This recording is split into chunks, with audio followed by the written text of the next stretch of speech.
Hey guys, welcome to my channel again.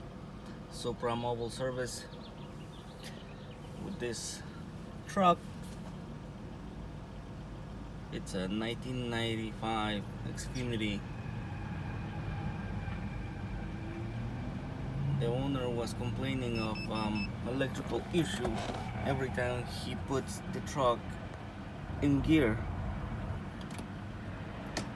All the lights blinking. Well,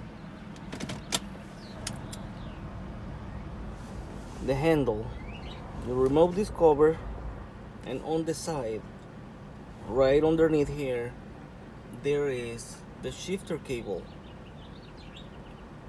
You can adjust it and see if that will solve your issue, but if not, down on the transmission, the neutral safety switch is most than likely gonna be your issue. I already diagnosed this problem. I replaced the neutral safety switch and I also adjusted the handle, and as you guys can see, I don't have any problems at all with shifting.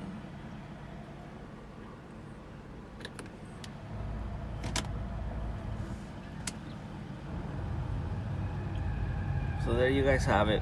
I hope you guys find this video helpful. Don't forget to like and subscribe. If you like the video, give it a big thumbs up. And also, if you guys want me to make a video of another repair, don't forget to give a comment requesting for your videos to see what do you guys like to use.